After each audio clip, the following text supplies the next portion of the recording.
Bismillahirrahmanirrahim. Alhamdulillahirabbil alamin. Salatu wassalamu ala asyrafil anbiya'i wal mursalin. Nabiyina Muhammadin wa ala alihi wa sahbihi ajmain. Assalamualaikum warahmatullahi wabarakatuh. So inshallah, yung paraiso at impyerno. So natalakay na natin ang pagtibay na umiiral ng paraiso at impyerno. Ngayon, sumunod na bahagi, syubhatun man kala an-naru lam tukhlaq ba'd. Ang syubha ng mga nagsasabi na ang impyerno daw ay hindi pa nalilikha. So yung usapin dito, yung tungkol lang sa impyerno. Nagdududa sila kung nalikha na bang impyerno. Kasi yung paraiso, maraming dalil eh. Maraming dalil na umiiral na ito. Yun ngayon na talakay na natin nung nakaraan. Sinabi doon sa Syarh at-Tahawiyah, وقد ناقش شارح الطهوية شبهة الذين قالوا لم تخلق النار بعد. Sa sinagot ito ng paliwanag ng Aqidat at-Tahawiyah, tinugon dito yung sinasabi ng mga tao, hindi pa nalilikha ang impyerno. Waradda alayha faqala, sinabi dito sa naging tugon sa Aqidat at-Tahawiyah, wa amma syubhatun man qala wa amma syubhatu man qala, tungkol sa kalituhan na pinapakalat ng sinamang nagsasabi, innaha lam tukhlaq ba'd, hindi pa nalilikha ito, yung impyerno. Wa hiya annaha law kanat makhluqatan al'an lawajaba idtiraran an tufna yawm al-qiyamati wa an yahlika kullu man fiha wa yamut. So merong simpleng argumento dito na kung umiiral na daw, kumbaga sinasabi nila, di ba? Yung simple lang naman yung argumento nila, ito lang yung sinasabi nila. Kung umiiral na raw yung impyerno ngayon, eh dapat wala ng araw ng paghuhukom. At lahat daw ay mawawasak na. So yung naging dalil nila rito, binigyan nila ng sarili nilang kahulugan yung sinabi ni Allah, kullu shay'in halikun illa wajhu. Ang lahat daw ay mawawasak, lahat ay masisira, liban na lang sa kanyang mukha. Liban na lang kay Allah, kumbaga. Lahat mawawasak, liban na lang kay Allah. Suratul Qasas verse 88. Hindi sinabi ni Allah, kullu nafsin dha'iqatul maut, sa surah Ali Imran. Yan nga, waqad rawa at-Tirmidhi fi jami'ihi min hadith Ibn Mas'ud radiyallahu anhu. Pero merong hadith na iniulat si Ibn Mas'ud radiyallahu anhu. Sabi niya dito sa hadith na ito, qala Rasulullah sallallahu alaihi wasallam, lakitu Ibrahim laylata usri bi. Nakaharap daw niya si Ibrahim alayhi salam nung gabi ng Isra. Al-Isra wal Mi'raj. Faqala, sabi ni Ibrahim alayhi salam, ya Muhammad, akri ummataka minni as-salam. Batiin mo ang iyong umma mula sa akin ng salam. Batiin mo sila para sa akin ng salam. Wakhbirhum annal jannata tayyibatut turbah. Sabihin mo sa kanila na ang paraiso, napakainam ng lupa nito. Lupa pa lang ng paraiso, mainam na. Udbatul ma, matamis ang tubig nito. Wa annaha kian, wa an garasaha subhanallah. Walhamdulillah, wala ilaha illallah, wallahu akbar. Sa lupa daw ng paraiso ay mabuti. Di ba sa ibang ulat pa nga mabango. Lupa pa lang yun. Paano pa yung mga halaman dun? Paano pa kung meron pang mga bunga, prutas na nasa puno. At matamis daw ang tubig. At ang dalawa daw na ito ay, kumbaga, nananatili.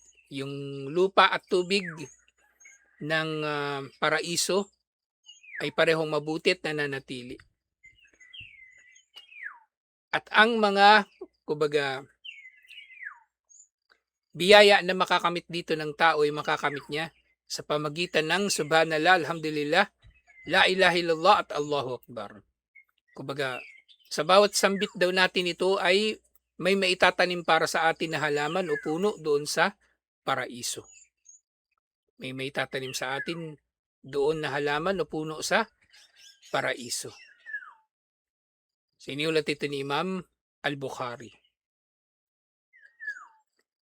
Sabi, hada hadith Hasan Garib min hadal wajh min hadith Ibn Mas'ud. Sa ibang ulat, ito ay Hasan Garib daw mula kay Ibn Mas'ud. Wa fi aidan min hadith Abi Zubair. At meron ding iniulat si Abu Zubair mula kay Jabir. Sinabi ni Propeta Muhammad sallallahu alaihi wasallam, man qala subhanallahil azim wa bihamdi gurisat lahu nakhlatan fil jannah. Sino man daw ang magsabi ng subhanallahi al-azim wa bihamdi, ipagtatanim daw siya ng puno ng dates sa paraiso. Diba? E kung ilang beses mo ito marirecite sa isang araw, 10 beses, may 10 puno ka kada araw. Sa isang taon, meron kang 3,600 na puno. Sa 10 taon, meron kang, tama no, times 10 eh. 3,600. O sa 10 taon, ilan na yung puno mo? 36,000. Ilang hektarya ng lupa yung 36,000 na puno ng dates? Hindi naman yung dikit-dikit eh. So yun pa lang, napakalaki na ng kumbaga pakikinabangan mo sa paraiso sa pamagitan lang ng mga dikir na ito. So ito naman iniulat ni Imam At-Tirmidhi. Yung nga sinasabi ng mga naniniwala na wala pa yung impyerno, falaw kanat makluka mafrugan minha lam takun kianan walam yakun lihadal giras ma'na. Wa qalu wa kada qawluhu ta'ala an imraati fir'aun annaha qalat rabbi ibni li indaka baitan fil jannah. So ganyan din sinasabi nga nila, kung ang ano daw, ang paraiso at impyerno ay kumbaga nalikha na, bakit sinasabi na kumbaga yung ganitong pananalita na itatanim pa lang doon yung puno sa paraiso? Di ba yung pagkakasabi kanina? Sino man daw yung magsabi ng subhanallahil azim wa bihamdi, ipagtatanim para sa kanya ang isang puno ng dates doon sa paraiso. Kung nandun na raw yun, kumbaga, o kung itatanim pa lang yun, ibig sabihin wala pa yung paraiso. At gayon din, wala pa rin yung impyerno. Wala pa yung impyerno. Pero actually, hindi nga natin ganun naiintindihan ito, di ba? Baligtad pa nga eh. Tayo, nang narinig natin itong hadith nito, nabaw ngayon binasa natin, di ba? Naintindihan natin, nandun na yung paraiso. Tataniman lang siya. Hindi porke tataniman, wala pa yung tataniman. Di ba? Tapos gayon din yung sabi nila sa Surat At-Tahrim verse 11, kaya wala pa raw yung paraiso at impyerno kasi nagdua daw yung asawa ni Paraon. Panginoon ko, ipagtayo mo ako ng bahay sa paraiso na malapit sa iyo. O, ganun din eh. Kung tayo ngayon, binabasa natin to, hindi to mga dalil eh. Para sabihin ng tao na hindi pa umiiral yung paraiso at impyerno. Baligtad pa nga eh. Wala pa dun yung bahay ng asawa ni Paraon. Wala pa dun yung dates, puno ng dates na itatanim para sa atin. Sabihin man natin, di ba, wala pa doon. Kasi itatanim lang siya kapag nagdikir na tayo, nagsabi tayo ng subhanallahil azim wa bihamdi. O kahit sabihin pa natin, saka pa lang itatayo yung bahay ng asawa ni Paraon, doon pa lang sa pagpasok niya sa paraiso. Hindi ibig sabihin na ganun nga, na walang paraiso, walang impyerno, hindi pa sila nalilikha.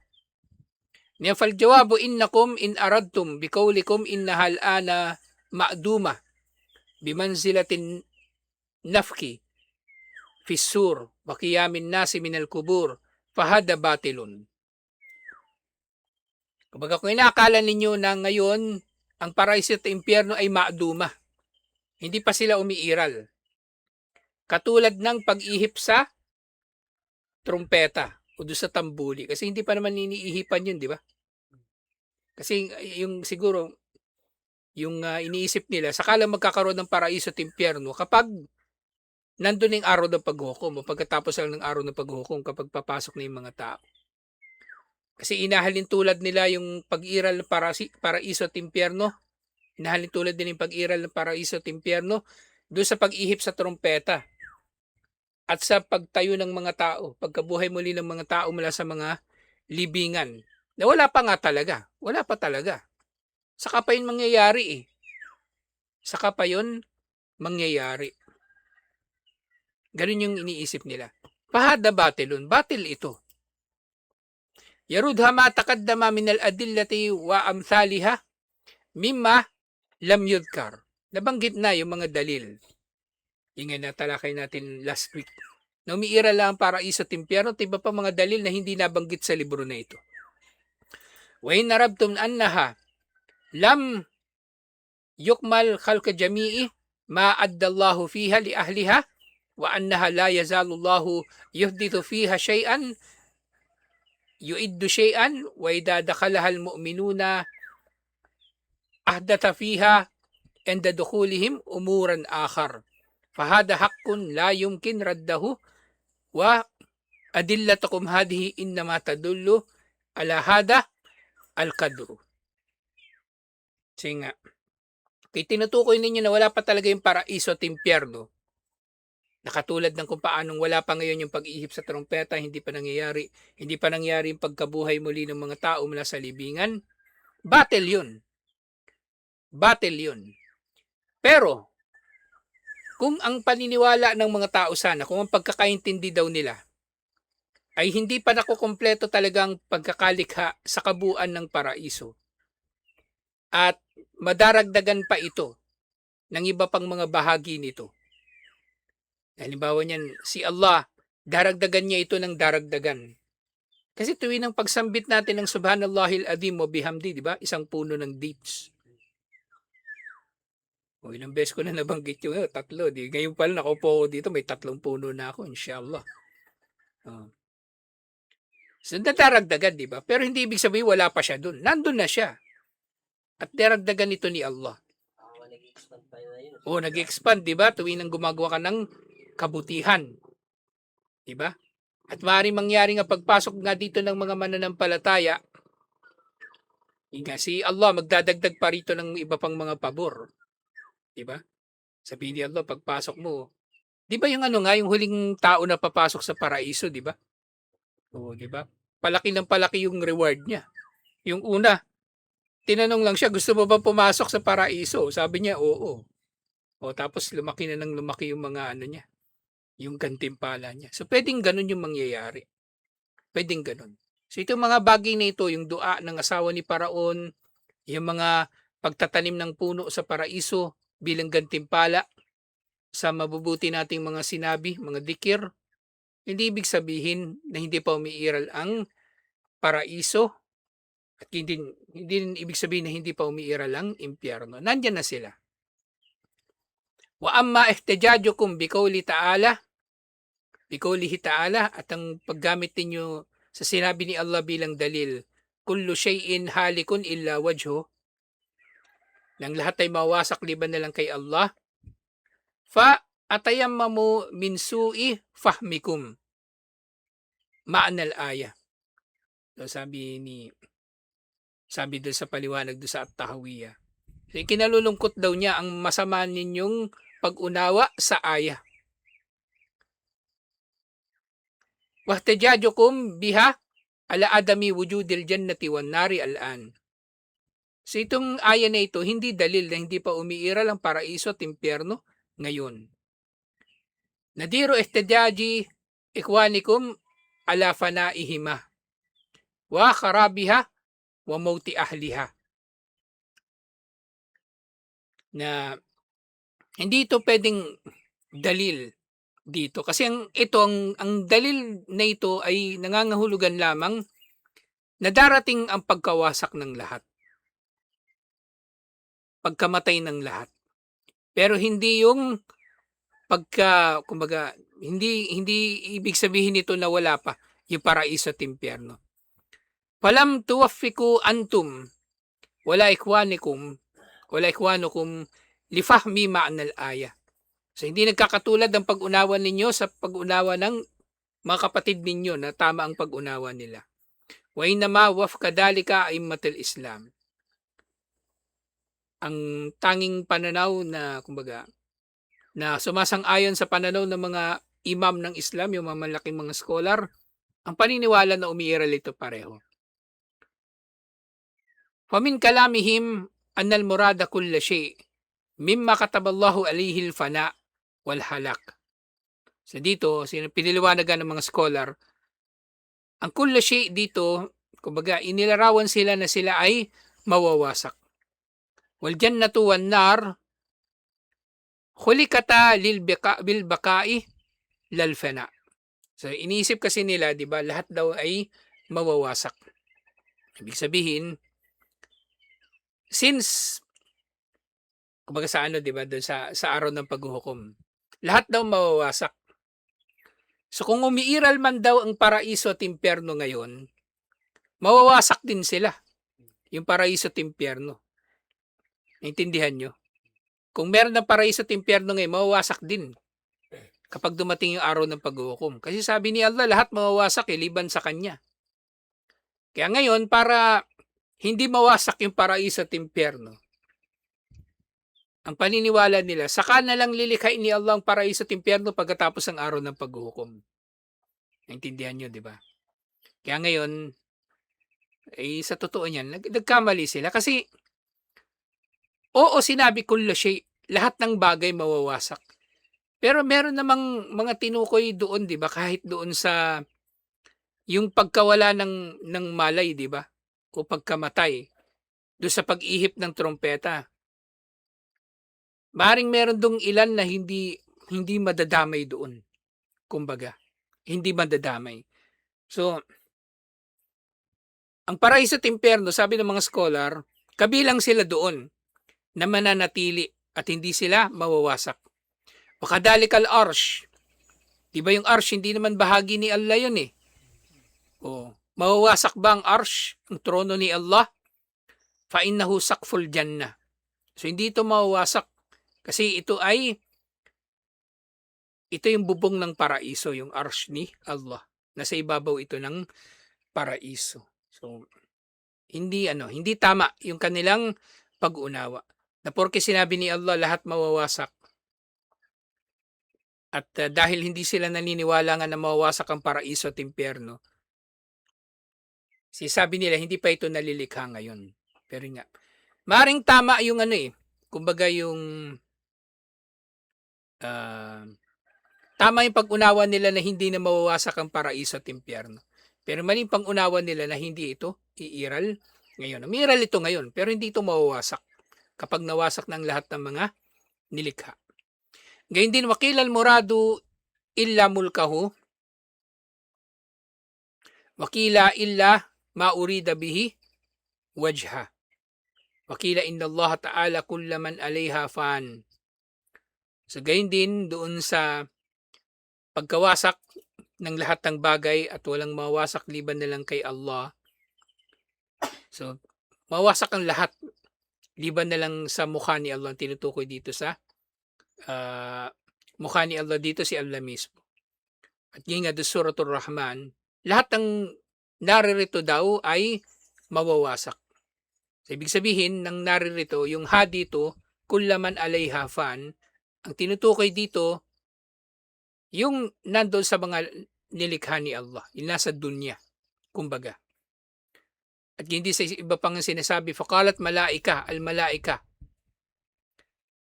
Faqalatil malaika, mga anghel pala nagsabi, halaka ahlul ard wa tama'u fil baqa. Sabi daw ng mga anghel, kasi alam ng mga anghel yung mga al-ghaib, di ba? Mawasak ang mga tao sa lupa, pero mga tao ay patuloy na naghahangad ng pananatili sa dunya. Fa'akhbara ta'ala an ahlis samai wal ard annahum yamutun. Pero sinabi ni Allah, kahit kayo na mga nasa langit, kayo mga anghel, mamamatay din kayo. Kulla shay'in halikun illa wajha. Lahat ng bagay ay mawawasak liban na lang kay Allah. Yun nga, li'annahu hayyun la yamut, dahil si Allah ay buhay at hindi siya namamatay. Fa'ikanatil malaikatu inda dhalika bil maut. At mula noon, naniniwala ang mga anghel na pati sila ay mamamatay din. Wa innama qala dhalika tawfikan bainaha wa bainan nususi al-muhkama ad-dalla ala baka'il jannah wa ala baka'in nari aidan ala ma yudkar an karibin insyaallahu ta'ala. So itong mga ito ay pawang mga dalil at sumusuporta sila sa isa't isa. At sinusuportahan nila lalong-lalo na yung mga nusus na muhkama, malilinaw na mga batayan na nagsasabi na mananatili ang paraiso at kayo din ng impyerno. Nilikha na sila ngayon. Walang dahilan para pagdudahan ng mga tao na ito ay hindi pa nililikha dahil lang sinabi ni Allah na ang lahat ay mawawasak. Kasi pwede namang hindi mawawasak ang paraiso at impyerno kapag winasak na ni Allah ang dunya. Doon pa nga lang, sa konsepto ng pagkawasak, ang naiintindihan natin sa wawasakin ni Allah. Unang-una yung dunya. Hindi naman dunya ang paraiso at impyerno. Yun din. Argumento yon doon sa usapin na ito. Alhamdulillah. So ito yung paglilinaw dito. Na umiiral na nga sila pareho. Alhamdulillah. So lahat ng ito ay, kumbaga, paglilinaw ng ating mga scholar tungkol sa usapin ito nang sa gayon ay mawawala yung anumang syubuha, inshallah. Kaya, yung sumunod na usapin, yung pagpasok na sa paraiso, yung dukhulul jannah, yung pagpasok sa paraiso. La syakka anna sa'adatul mu'minina la tuadiluha sa'adatun endama yusakuna muazzizina mukramina zamran ila jannatin naim. Kasi nga hindi nga mawawasak yung paraiso at impyerno. Nandun sila ngayon, umiiral silang pareho ngayon.